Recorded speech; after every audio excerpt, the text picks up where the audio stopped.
안녕하세요. 저는 분당에서 살고 있는 30대 초반의 여성입니다. 아직도 그때만 생각하면 저는 온몸에 소름이 끼칩니다. 바로 파혼한 전 남친의 이야기인데요. 그날 제가 동창회에 나가지 않았더라면 제 인생이 어떻게 됐을지 상상만 해도 정말 끔찍합니다. 결혼을 앞두고 동창으로부터 듣게 된 전 남친의 충격적인 과거를 전해 듣고 저는 그 자리에서 졸도를 했습니다. 한없이 다정하게만 했던 남자친구로만 알았는데 그동안 저에게 보여준 모습은 빙산의 일각이었습니다. 결혼하면 안 되는 조건을 모두 갖춘 사람이었죠. 한마디로 쓰레기였어요. 저는 남자친구와 총 2년을 만났습니다. 아주 길지도 그렇다고 짧은 기간도 아니었죠. 그래도 2년간 서로에 대해 충분히 다 알고 있다고 생각하며 만났습니다. 저보다 4살 연상이었는데 오빠여서 그런지 듬직했어요. 사귄 지 얼마 되지 않아 남친은 지방으로 발령을 받게 되었고 그래서 약 8개월간은 주말 연인으로 지내야 했지만 저희는 서로를 믿었고 떨어져 있는 동안에도 잘 만났습니다. 저도 결혼 생각을 하며 남자친구를 만났기에 저 몰래 공들여 준비한 이벤트에 감동받고 둘이 결혼을 약속했습니다. 양가에서 반대도 없었고 상견례도 무사히 잘 치렀습니다. 결혼 준비도 아주 즐거웠어요. 웨딩 박람회도 가고 발품 팔아가면서 좋다는 곳은 꼭 가보면서 비교하고 계약도 했습니다. 서로 일하느라 주말밖에 시간이 되지 않아 한동안 주말이면 데이트보다는 결혼 준비로 바쁘게 지냈는데 어느 정도 준비가 끝나가니 여유가 좀 생기더라고요. 여보세요? 유나야? 모임 때문에 전화했지? 그래, 너 이번에 나오지? 그럼 가야지. 내가 언제 동창회 빠진 적 있었어? 장소랑 시간은 톡으로 보낼 테니까 그날 늦지 않게 와. 알았지? 알았어.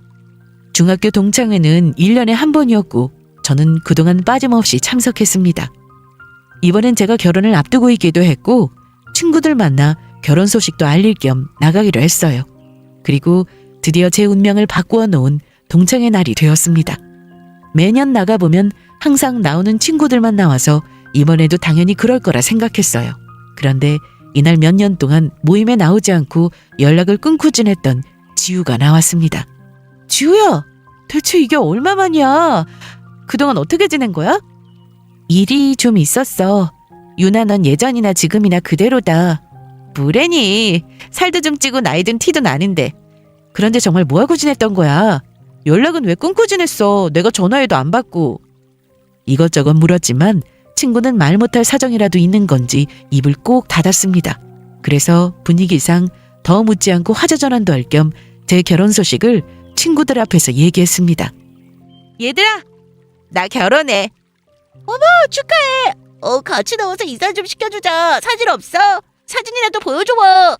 있지? 잠깐만.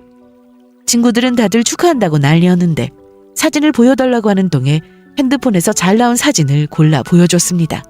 어디 좀 봐. 어머, 잘생겼다. 그러게, 결혼식 전에 인사시켜주는 거지? 그래, 내가 시간 내볼게. 오빠한테도 얘기하고. 그런데 지우라는 친구가 제 핸드폰을 가져가서는 사진을 보더니 갑자기 얼굴색이 창백해지고 표정이 굳었습니다. 지우야, 너 왜 그래? 혹시 아는 사람이야? 이름이 뭐라고? 홍준석. 왜? 왜 그러는데? 제가 남친의 이름을 말하자 제 핸드폰을 들고 있던 친구의 손이 덜덜 떨리기 시작했고 저를 포함해 그 자리에 있던 친구들이 다 걱정하며 물어봤지만 아무것도 아니라며 화장실에 다녀온다고 하고는 일어났습니다. 그런데 자리에서 일어나면서 저를 보고는 따라오라는 눈짓을 하더라고요. 그렇게 친구를 따라간 저는 잠시 뒤 화장실 앞에서 기절했고 정신을 차려보니 응급실이었습니다. 친구가 집에 연락을 해줬는지 엄마가 와 계셨는데 지우야, 이제 정신이 들어? 엄마, 여기 어디야? 병원이야, 응급실. 아니, 동창 모임 나가서 이게 무슨 일이야? 뭐 크게 놀랄 만한 일이라도 있었어? 정신이 들고 나서도 한동안 멍했는데 다행히 몸에 이상은 없다고 해서 바로 집으로 왔습니다. 저는 회사 근처에 집을 얻어 혼자 살고 있었는데 엄마는 제가 걱정된다면서 이날 같이 있겠다고 하셨고 저는 내내 누워 있었습니다. 그런데 너무 답답해서 친구에게 바로 전화를 걸었어요. 여보세요? 지우야, 나야. 몸은 괜찮아? 아까 네가 갑자기 쓰러져서 얼마나 놀랐는지 몰라. 미안해. 내가 너무 놀라서. 병원에서 별 이상 없다고 해서 바로 집으로 왔는데 아까 나한테 한 얘기 말이야. 그거 정말 사실이야? 다 사실이야. 제가 화장실 앞에서 친구한테 들은 얘기는 정말 충격적이었습니다.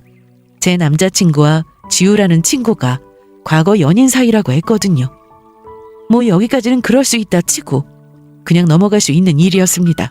하지만 그 다음 친구의 입에서 나온 얘기를 듣고는 놀라지 않을 수 없었어요.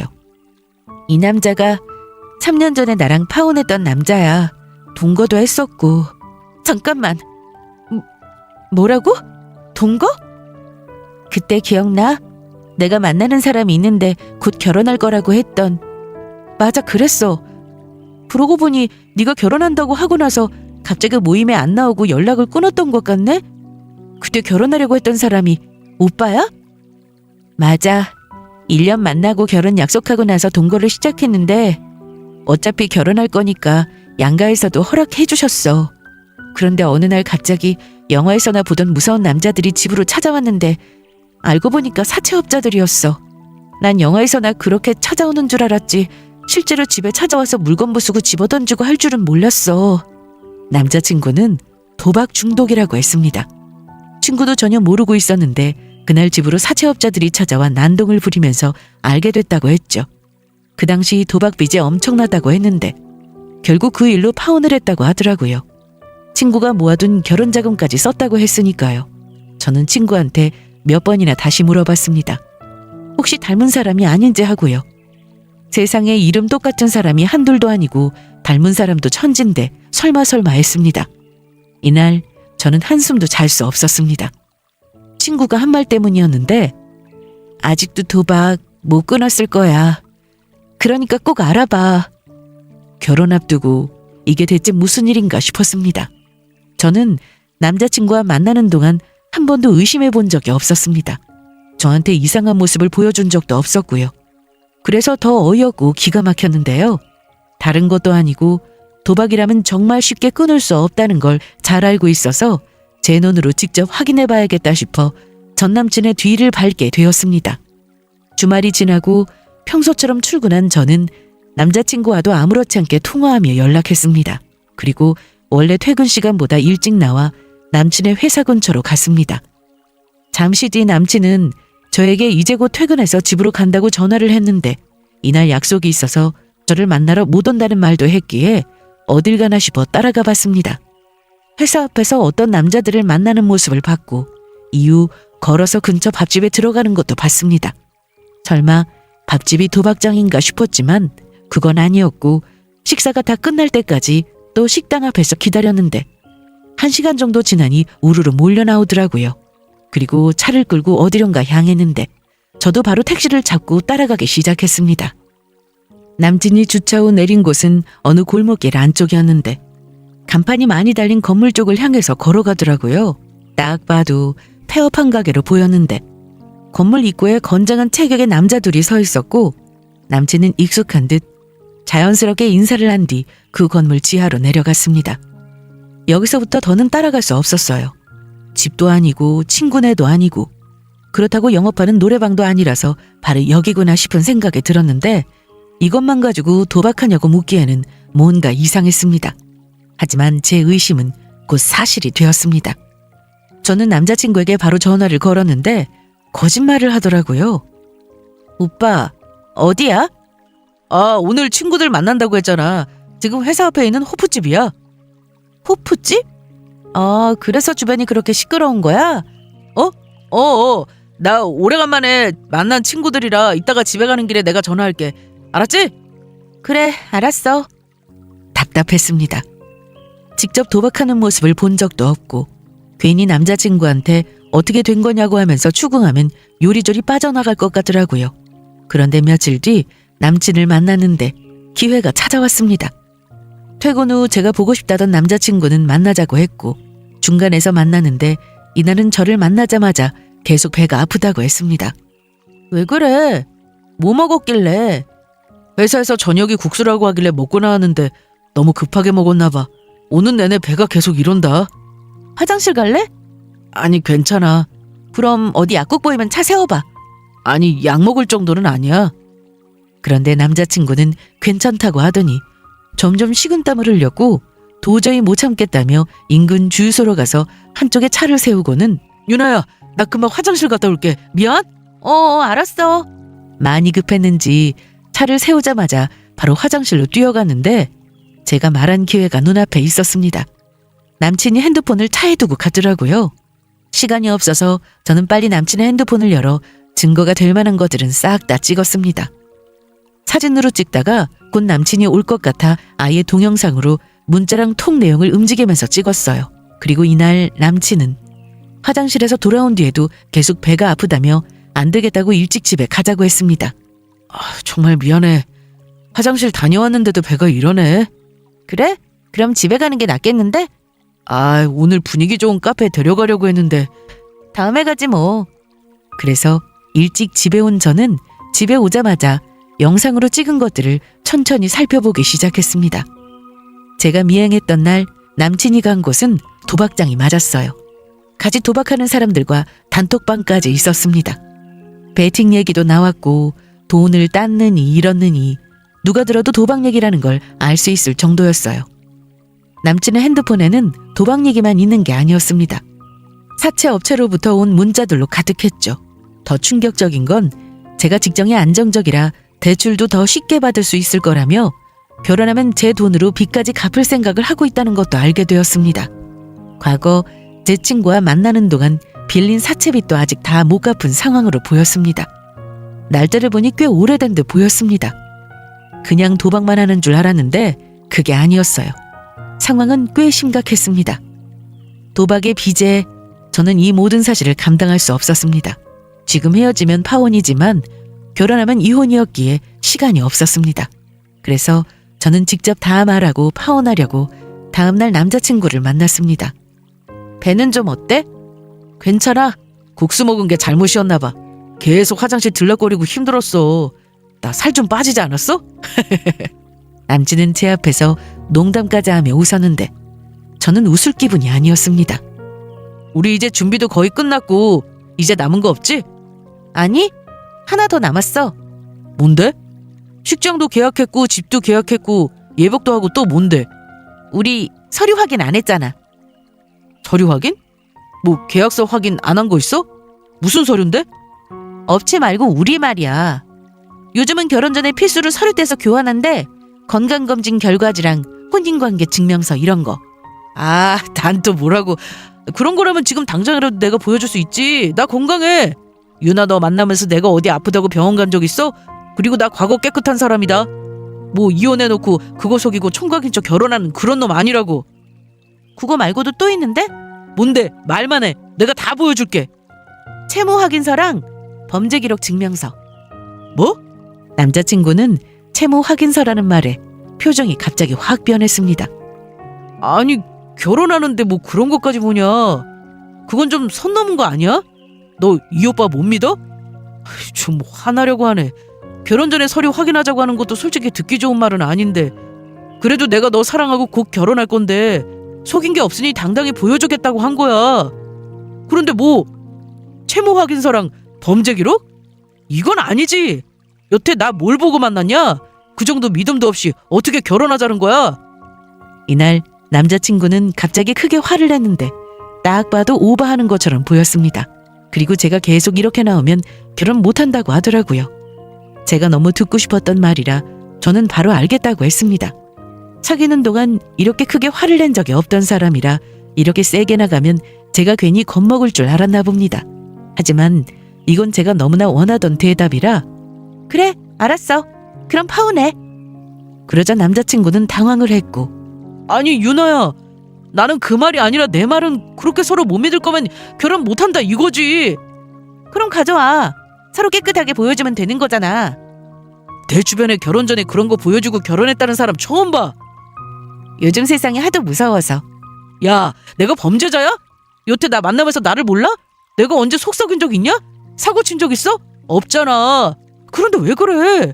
혹시 저번에 동창 모임 가다가 친구들이 얘기한 거야? 요즘 서류 떼보는 거 필수다 이런 말 듣고 너 지금 이러는 거냐고? 나 모르게 계속 치고 있었잖아. 내가 뭘? 도박. 뭐?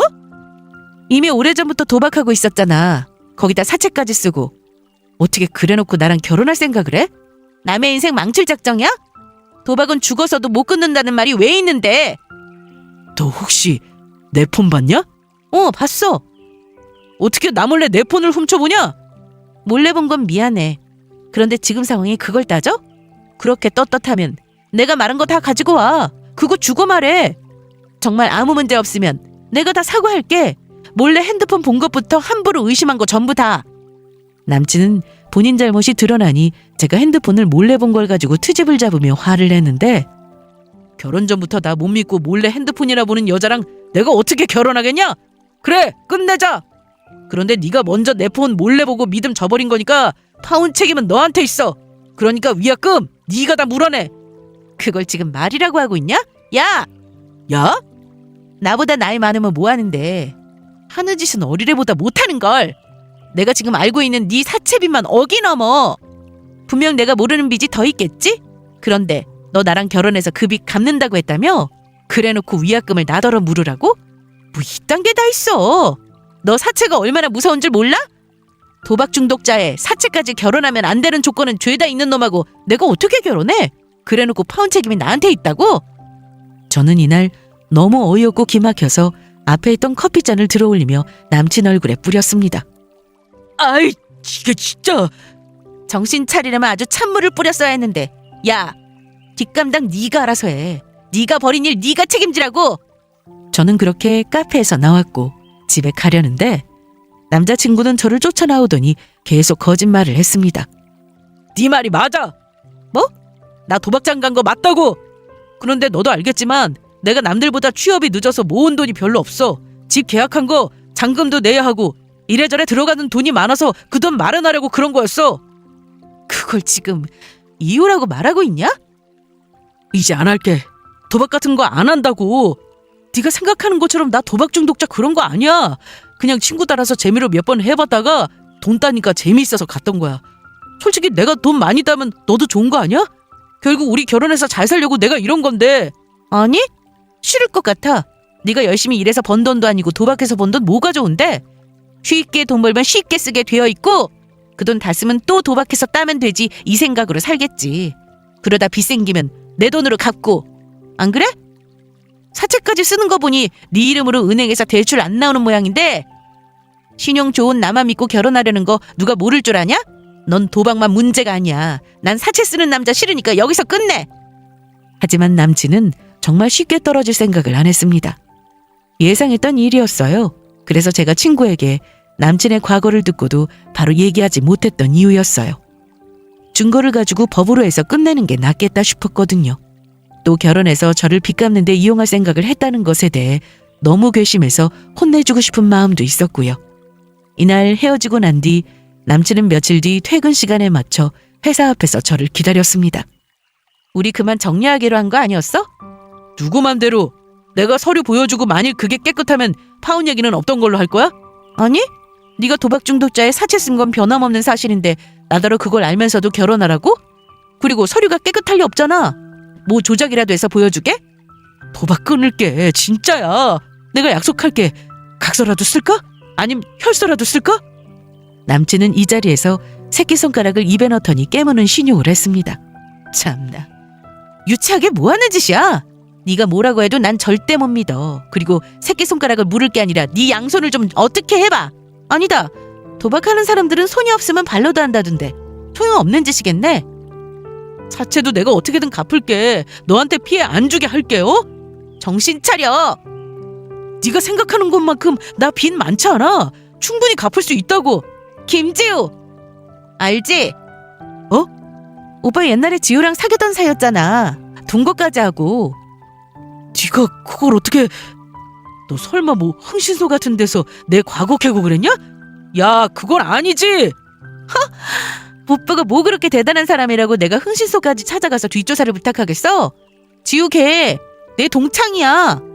저는 오빠가 계속 거짓말을 하니 결국 친구 얘기까지 했는데, 내 친구랑 사귀고 결혼 약속해서 식 올리기 전까지 같이 살았던 거 다 들었어. 나 만나기 전이고 내가 오빠를 알기 전이니까 거기까지 내가 이해하고 넘어간다 쳐. 그런데 헤어진 이유를 들으니까 너무 기막혀 말이 안 나오더라. 그때도 도박 중독에 사채 써서 빚쟁이들이 둘이 살던 집으로 들이닥쳤다며? 그 충격으로 내 친구 치료도 오래 받았다는데 기억나? 네 말대로 그건 과거잖아. 그럼 지금 얘기 꺼낼 필요 없지.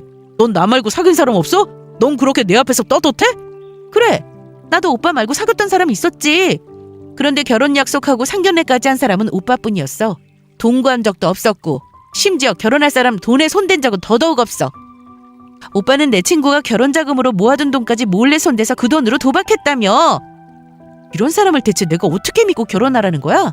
그거 다 속이고 나랑 결혼하려고 했으니까 사기지! 사기라고! 이렇게까지 얘기했으니 더는 나타나지 않을 거라 생각했는데 이번엔 남친 어머니한테 연락이 왔습니다. 며칠간 남친은 아무 연락이 없었는데 어느 날 남친 어머니가 좀 만나자고 하며 전화를 했습니다. 전 드릴 말씀 없는데요. 아시겠지만 파혼 사연은 오빠한테 있고 그래 네 마음 다 알아. 그런데 나도 너한테 해주고 싶은 말이 있어서 그래. 남친 어머니는 제가 계속 만나기 싫다고 하자 그럼 회사나 집으로 찾아온다고 했습니다. 그래서 바로 다음날 회사 근처에서 만나기로 했는데 어떤 말을 할지 대충 예상은 했습니다.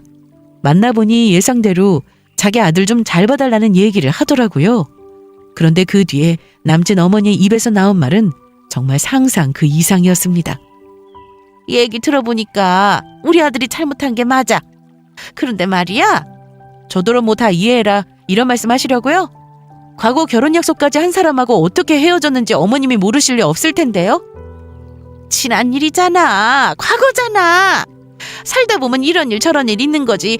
인생이라는 게 내 마음대로 돼? 그리고 그냥 너희가 연애만 했으면 헤어지면 그뿐이지만 지금 상황은 그게 아니잖아. 주변에서 너희 결혼하는 거 다 알고 있는데 이렇게 쉽게 결혼을 취소해? 결혼해서 이혼하는 것보다 낫죠. 그리고 계속 그런 말씀하실 거면 먼저 일어날게요. 하이! 내 말 안 끝났어. 사람 말을 끝까지 들어야지. 내가 다 양보할게. 네? 뭘 양보해요? 내가 너 결혼하면 이것저것 해오라고 했던 거 아무것도 하지 마라. 다 필요 없어. 한복도 그냥 빌려 입고 신혼여행비도 내가 줄게. 내가 너네 신혼여행 보내준다고. 그러면서 한다는 말이 너무 기가 막혔습니다. 내가 알아보니까 개인 회생이라는 게 있는데 그거 신청하면 월급에서 최저 생계비 빼고 나머지는 변제금으로 납부하는 거거든. 그래서요? 내가 준수한테도 말했어. 개인 회생 그거 하자고. 그것만 되면 아무 문제 없어. 그러니까 너희 결혼 예정대로 진행하자. 어? 남친 어머니는 이날 저에게 결혼해서 같이 빚을 갚으라고 했습니다. 처음엔 잘못 들은 줄 알았어요. 너무 기가 막혀서 웃음이 나오네요. 뭘 같이 갚아요? 내가 그 많은 빚을 너더러 혼자 갚으래? 그거 아니잖아. 5년이야. 딱 5년만 최저 생계비랑 네가 받은 월급하고 해서 생활하고 빚 갚아나가면 되는 거라고. 너희들이 아직 젊은데 당장 애부터 가질 것도 아니고 5년간 눈 딱 감고 빚 갚은 다음에 그리고 나서 애 가지면 되잖아. 어이없는 말을 계속 듣고 있을 필요가 없어 저는 일어나려고 했고 그때 시몬은 계속 저를 앉히면서 그래 알았어. 쌍가락지도 해줄게. 그리고 현금도 따로 챙겨줄 테니까 그걸로 친척분들 옷이라도 한 번씩 해드리든가. 우리 집 가전 바꿔달라는 것도 취소하마. 여기서 끝이 아니었습니다. 시모 앞으로 지방에 작은 아파트가 있었는데 결혼 전 인사를 갔을 때 저한테 못 박듯이 말씀하신 게 있었습니다. 그 아파트는 본인 노후로 남겨둔 거니까 절대 욕심내지 말라고 하셨죠. 하지만 자기 자식이 빚을 졌으니 제가 5년간 자기 말대로 해주기만 하면 제 이름으로 돌려주겠다는 말씀도 하셨어요. 당장의 빚도 문제였지만 제가 남자친구와 결혼을 못하는 이유는 도박 중독자였기 때문이었습니다. 제가 이러는 이유가 당장 갚아야 할 빚 때문이라고 생각하시는 거예요? 그럼 뭔데? 그게 아니면 대체 왜 이러는 거냐고! 빚도 문제죠. 몇 천도 아닌 몇 억이나 되는 돈이 빚으로 있는데. 그리고 어머님 말씀대로 오빠가 개인회생을 해서 정말 그 많은 빚을 다 청산하면 새 인생 살 거라고 누가 장담하는데요? 결혼해서 애까지 낳고 사는데 그때 가서 또 도박에 손대면요. 그럼 또 개인회생하라고 하실 건가요? 차라리 지금 그 아파트랑 가진 재산 다 처분해서 빚부터 갚으세요. 그럼 빚 갚고 나서 남는 게 없잖아. 네? 개인 회생해서 5년간 편지하면 되는 걸 왜 아까운 재산 다 날리라는 거냐? 5년 그거 금방이야. 긴 것 같지? 세월 빠르다 너. 됐고요. 개인 회생 시키든 말든 알아서 하시고 저는 파혼하겠습니다. 너 정말 자신 있어? 무슨 자신이요? 결혼 준비하면서 예약한 거 이제 와서 취소하면 위약금이 상당할 텐데 그거 전부 부담할 자신 있느냐고. 그건 오빠가 해결해야죠. 왜 저한테 그러세요? 아니지. 우리는 충분히 얘기했다. 방법도 제시했고 그거 다 거절하고 싫다는 건 너잖아. 우리 아들은 파혼할 생각 전혀 없던데 왜 그 돈을 우리가 물어야 되냐? 안 그래? 내가 위약금 계산해서 문자로 보낼 테니 시간 끄지 말고 내 통장으로 입금시켜. 하지만 저도 가만히 있지 않았습니다. 이날 저는 법대로 하자고 했고 남친 어머니 역시 해볼 테면 어디 한번 해보라고 했습니다. 저는 이미 변호사를 통해 어떻게 하면 될지 알아본 상태였는데 누가 봐도 남자친구한테 문제가 있어서 파혼하는 거고 그러니 위약금도 남자친구 쪽에서 물어내는 게 맞다고 했습니다. 그렇게 소송은 시작되었는데 남자친구도 가만히 있지는 않았습니다. 처음에는 자기는 파혼을 원하지 않는다고 했다가 서로 합의해서 헤어지는 거라며 소송 자체가 말도 안 되는 거라고 했죠. 그리고 본인이 도박을 한 건 옛날이지 지금은 그 빚을 갚는 중이라고 했고 심지어 저에게 먼저 다 털어놓고 이해까지 받았다는 거짓말을 하며 자기 입장을 주장하더라고요. 하지만 절대 통하지 않았습니다. 도박장에 드나드는 남친의 모습을 사진으로 찍은 것도 있었고 저와 만나서 사채 쓴 것과 도박을 했다고 남친 본인 입으로 말한 걸 녹음한 것도 있었죠. 이미 상견례도 하고 청첩장도 나온 마당이었기 때문에 제가 제출할 증거는 차고 넘쳤습니다. 이런 상황인데도 남친은 끝까지 본인은 결혼해서 책임을 다하고 싶다고 했고 제가 일방적으로 파혼을 요구하니 위약금은 당연히 제가 내야 하고 본인은 정신적으로 너무 힘들다며 위자료까지 받아야겠다고 했어요. 하지만 법원에서는 제 손을 들어주었습니다. 남친은 도박 빚을 고의로 숨겼고 저와 만나는 동안에도 도박을 했기에 파혼의 정당한 사유로 인정된다고 하더라고요. 결혼 준비로 제가 지출한 돈에 대해 손해를 본 부분은 모두 남친에게 책임을 물었고 여기에 정신적 고통에 대한 위자료까지 지급하라는 판결이 나왔습니다. 저는 이 사실을 친구에게도 알렸습니다. 부모님 다음으로 제 소식을 너무나 기다리고 있었거든요. 정말 너무 잘됐다. 진짜 잘됐어. 네가 말 안 해줬으면 나 아무것도 모르고 결혼할 뻔했다. 넌 괜찮아? 괜찮진 않아. 그래도 뭐 시간이 악이겠지. 내가 사람 보는 눈이 정말 없나 보다. 나 모르게 도박이나 하고 다닌 것도 모르고 여태 만났으니. 작정하고 속이는 걸 무슨 수로 알아. 나는 뭐 알았어? 나도 몰랐으니 결혼까지 하려고 했던 거였지. 그런데 이게 끝이 아니었습니다. 어쩐지 그렇게 파혼 못한다고 전 남친이나 그 엄마가 어떻게든 매달렸는데 소송 끝났다고 조용한 게 오히려 더 이상했어요. 소송이 마무리가 되고 나서 한동안 조용했습니다. 주변에 제 결혼 소식을 알고 있는 지인들에게 직접 전화해서 사정 설명하고 취소됐다고 연락을 하는 것도 상당한 시간이 걸렸고 예약해둔 업체들에 일일이 전화해서 제대로 취소가 됐는지 확인하는 것도 일이었어요. 위약금은 제가 신경 쓰지 않아도 되었지만 혹시나 싶어 그간 준비했던 것들을 다 적어두고 체크해가며 정리했습니다. 그러던 어느 날 퇴근해서 집에 있는데 전 남친에게 전화가 왔습니다. 모르는 번호여서 전 남친인지도 모르고 받았는데 유나야 나야. 전화하지 말라고 했을 텐데. 유나야 잠깐만. 우리 정말 이대로 끝나는 게 맞냐? 그런데 제가 다 끝났다고 이제 전화하지 말라고 했더니 갑자기 욕을 하기 시작했습니다. 살면서 그런 욕은 처음이었어요.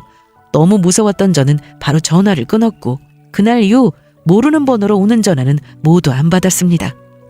하지만 제가 전화를 안 받으니 문자로도 욕을 보냈는데 이건 뭐 한마디로 정신병자 같았습니다.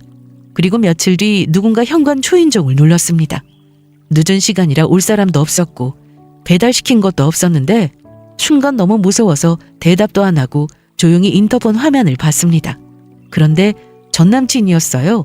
저는 그 모습을 보고는 다리에 힘이 풀려서 그 자리에 주저앉았는데 바로 그때 현관문을 주먹으로 치면서 문을 열라는 전남친의 목소리가 들렸습니다. 야, 서연아! 너 집에 있는 거 다 알아. 빨리 문 열어! 야! 쿵쿵쿵쿵. 정말 무서웠습니다. 요즘 툭하면 뉴스에 나오는 데이트 폭력 기사가 제일 먼저 떠올랐죠. 이날 집에는 저 혼자가 아닌 엄마가 와 계신 상태였습니다. 엄마도 너무 놀라셨는데 이럴 때 괜히 건드리면 더 위험하다며 좋게 타일러서 보내자고 하시더라고요. 하지만 이 상황에 현관문을 여는 건 정말 아니다 싶어서 바로 경찰에 신고부터 했습니다. 경찰이 도착하기까지 1분이 1시간처럼 느껴졌습니다. 현관 밖에서 문을 쿵쿵 두드리던 전 남친은 그냥 온 게 아니었습니다. 손에 야구 배트를 들고 있었어요. 야! 문 열어! 열라고! 너 때문에 내 인생 망했다고! 너 문 안 열면 진짜 가만 안 둔다! 제가 아무 말도 하지 않고 있자 전 남친은 주먹으로 현관문을 두드리다 이번에는 야구방망이로 현관문을 부실 것처럼 때리기 시작했습니다. 너무 시끄러웠기 때문에 앞집이랑 아래층에서도 소리를 듣고 나왔을 법한데 야구배도 들고 남의 집 문을 두드리고 있는 건장한 체격의 남자를 보고 누가 나설 수 있겠어요? 그렇게 한참 시끄럽다가 정확히 7분 뒤 경찰이 도착했습니다. 그 자리에서 전 남친은 바로 경찰선에 끌려 내려갔고 나가보니 현관문이 여기저기 찌그러져 있고 손잡이도 박살이 나 있었습니다. 엄마는 경찰한테 전 남친이 붙잡혀가고 나서 긴장이 풀렸는지 엄마 괜찮아? 유나야 그럼 경찰서 간 거 맞지? 맞아. 얼른 문부터 잠그고 아빠한테 전화해. 그런데 이 자식이 경찰서에 잡혀가서 한다는 소리가 헤어진 여자친구가 보고 싶어 찾아간 것뿐이라고 했고 난동을 피운 적은 없다고 했습니다. 야구방망이도 취미가 야구라 야구장에서 야구 연습하다가 갑자기 제가 보고 싶어서 들고 간 거라고 말도 안 되는 말을 했다고 하더라고요. 하지만 그런 헛소리가 먹힐 리 없었어요. 실은 파혼 소송이 끝나고 나서 친구와 통화하며 새로운 사실을 하나 더 들은 게 있었습니다. 뭐? 진짜야? 그러니까 너 정말 조심해. 친구가 그 당시 제 전 남친과 사귀던 중 빚쟁이들이 들이닥치고 나서 파혼하자고 했더니 난동을 피웠다고 했습니다. 집안 물건을 다 때려 부수고 욕은 물론 심지어 제 친구를 때리기까지 했다고 하더라고요. 친구 부모님은 지방에 사셔서 당장 전화를 해도 오실 수가 없었는데 전화기까지 뺏어서 신고도 못하게 했다고 했죠. 그때 충격으로 친구들과 연락도 다 끊고 치료를 받으며 지냈다고 하더라고요. 그래서 저한테도 절대 조용히 넘어갈 사람이 아니라며 끝까지 조심하라고 했었는데 친구의 말을 듣고 저도 대비를 해두었습니다. 현관문 앞에 작은 CCTV를 설치해뒀거든요. 그래서 현관 앞에서 전 남친이 야구방망이를 휘두른 것도 다 찍혀 있었습니다. 그리고 앞집에서도 정확히 다 들었다고 하면서 필요하면 증인이 되어준다고까지 하셨고요. 이번 일로 전 남친은 재물 손괴죄로 입건되었는데 이것 말고 야구방망이처럼 위험한 물건을 들고 찾아와 위협했으니 특수협박에 해당된다고 들었습니다. 거기다 인근 소란과 욕설까지 하는 바람에 경범죄 처벌법 위반까지 적용된다고 했는데 집안에 들어온 건 아니라 주거 침입까지는 해당되지 않았으나 조사를 하면서 과거에도 폭행죄로 전과가 있는 것을 확인할 수 있었습니다. 그래서 제가 전 남친과 헤어지기 전 채무 확인서와 범죄 기록 내용까지 보여달라고 했을 때 그 난리를 쳤던 거였습니다. 빚은 본인이 어떻게든 갚겠다고 해서 넘어가면 된다고 생각했겠지만 전과는 아니죠. 이건 본인 노력으로 지워지는 게 아니니 제가 알게 되는 순간 난리가 난다는 걸 알고는 오히려 제 앞에서 더 큰 소리를 친 겁니다. 저는 바로 고소장을 접수했고 피해자 진술도 마쳤습니다. 손상 흔적은 사진을 찍었고 그날 현관 앞에서 무슨 일이 있었는지 CCTV로 다 찍혔기 때문에 그 영상도 함께 제출했습니다. 저에게 전화해서 온갖 욕을 한 것도 파일로 따로 저장해서 제출했고요. 전 남친은 이번 일로 폭행 전과까지 있어 형량이 높아졌는데 자기 아들 전과를 그 엄마가 모를 리 없었습니다. 저를 찾아와서는 저기 유나야, 굳이 이렇게까지 할 필요 있어? 내가 앞으로 너네 집 못 찾아가게 할게. 그럼 되잖아. 억지로 결혼하라는 것도 아니고 빚 갚아달라는 것도 아니고 고소 취하만 해달라는 건데 그게 그렇게 어려워? 제가 왜요? 그러다 또 저 찾아와서 이번엔 더 큰 일 생기면 책임지실 거예요? 내가 이렇게 빌게. 응? 안 되겠냐? 사람 목숨 한번 살린다 생각하고 제발. 응? 아빠가 소식을 듣고 집에 오신 상태라 이날 전 남친 어머니가 찾아와서 무릎까지 꿇고 빌었을 때 저희 부모님도 다 보셨습니다. 당신 아들 때문에 지금 이게 대체 무슨 일입니까? 진짜 뉴스에서 나오는 무서운 일이라도 일어났으면 어쩔 뻔했습니까? 네? 사돈어른. 사돈어른이요? 이보세요. 어르신 제발요. 사람 목숨이 달린 일입니다. 아직 나이도 젊고 앞길 창창한데 감옥에서 젊은 세월 보내게 해야 합니까? 말씀 한번 잘하셨네요. 아직 젊고 앞길 창창하면 열심히 일해서 돈 벌 생각을 해야지. 그 나이에 도박장이나 드나들고 제 딸은 물론 저희까지 감쪽까지 속이고 이게 할 짓입니까? 이날 전 남친 어머니는 체면이고 뭐고 자기 아들 좀 살려달라며 눈물에 콧물에 얼굴이 말이 아니었는데 아빠가 다시는 찾아오지 말라고 하면서 현관 앞에서 쫓겨나 나갔습니다. 그리고 그날 이후 어떻게 됐냐고요? 전 남친은 구속수사를 받았고 폭력 전과자가 위협한 상황이라 스토킹 처벌법상 저는 접근금지 요청도 했습니다. 이렇게 하면 경찰이나 검찰에서 사안을 더 신중하게 다룬다고 하더라고요. 형사재판이 진행되고 난 후 전 남친은 결국 실형이 선고되었습니다.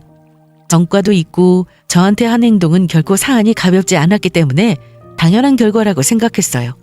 전 남친 어머니는 계속 합의해달라고 했지만 말도 안 되는 말이었습니다. 그날 제가 느낀 그 공포감은 살면서 처음 느끼는 거였는데 합의해줄 마음도 해줘서도 안 된다고 생각했습니다.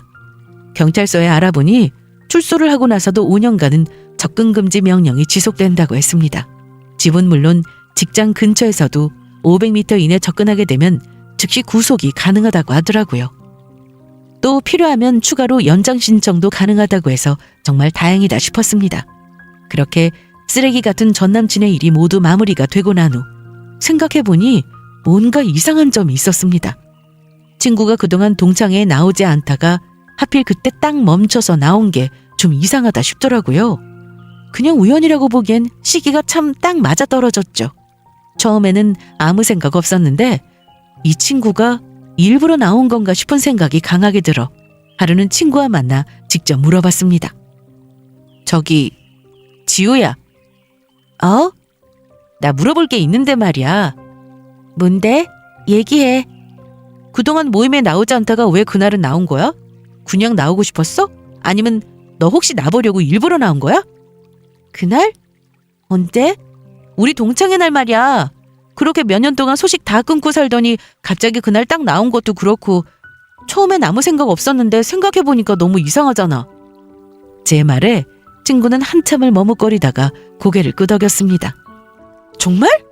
너 진짜 일부러 나온 거였어? 실은 나 동창회 나가서 알게 된 거 아니야.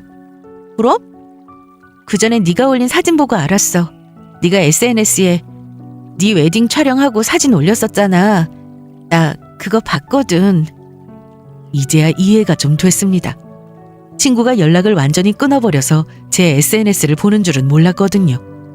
그런데 신랑 될 사람 얼굴 보고는 설마 했지. 닮은 사람이거나 이름이 같거나. 그래서 직접 확인하려고 나갔어. 만약 그 사람이 맞으면 너한테 말해주려고. 그 결혼 절대 하지 말라고. 너는 나랑 똑같은 일을 겪지 않았으면 했거든. 저는 이날 친구의 말을 듣고 눈물이 났습니다. 친구가 그간 어떻게 지냈는지 다 들었거든요. 그렇게 시간이 많이 흘렀는데 그 자식 이름만 들어도 사진만 봐도 심장이 두근거려. 얼마나 시간이 더 많이 흘러야 아무렇지 않아질지 모르겠다. 치료받으면서 이제는 좀 좋아졌겠지 싶었는데 너 SNS에 올라온 그 사람 사진 보고 너무 놀랐어. 정말 그날 동창회 모임에서 친구가 나오지 않았더라면 제 인생이 어떻게 됐을지 생각만 해도 끔찍했습니다. 그리고 다짐했습니다. 제 옆에 이렇게 좋은 친구가 있었으니까요. 그날부터 느낀 건데 살면서 참 많은 사람들을 만났지만 그 사람들이 모두 좋은 사람들은 아니었습니다. 그래서 지금도 생각해요. 사람을 잘 만나는 것도 중요하지만 내게 안 좋은 사람을 잘 피하는 것도 중요하다고 말이죠. 저는 전 남친 때문에 참 겪지 않아도 될 일을 많이 겪어서 마음고생을 좀 했는데요. 생각보다 빨리 털어내고 예전처럼 일상을 살고 있습니다. 당연히 현재 만나는 사람은 없어요. 믿었던 사람한테 크게 데이고 나니 누군가를 만나기가 겁이 나네요. 참, 살던 집은 정리하고 부모님 집으로 들어가 다시 함께 살게 되었는데 마음이 편합니다. 그리고 아빠는 여전히 제가 걱정된다며 집 앞 버스 정류장에 늘 나와 계십니다. 정류장에서 집까지 길이 어두운 것도 아니고 사람들도 많이 다니지만 마음이 놓이지 않는다면서 하루도 빠짐없이 나와서 저를 기다리시더라고요. 아빠, 좀 늦었네. 오래 기다렸어? 아니야. 얼른 들어가자. 엄마가 너 오면 같이 먹자고 수박 시원하게 해놓고 기다리고 있어. 아, 맛있겠다. 빨리 가자. 남들처럼 하루하루 아주 평범한 일상을 살고 있지만 이런 일상이 얼마나 큰 행복인지 새삼 깨닫고 있는 중입니다. 그리고 저도 조금씩 좋아지고 있다는 걸 느끼고 있습니다. 한동안 그때 일이 꿈에 나올 때가 있었어요.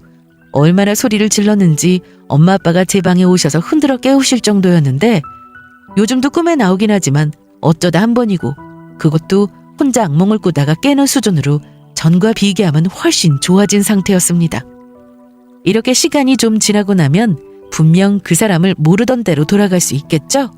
꼭 그렇게 되기를 바라며 제 사연은 여기서 마치겠습니다. 제 복잡한 사연을 끝까지 들어주셔서 감사하고 여러분들 주변에는 언제나 좋은 사람들만 가득하길 바랄게요.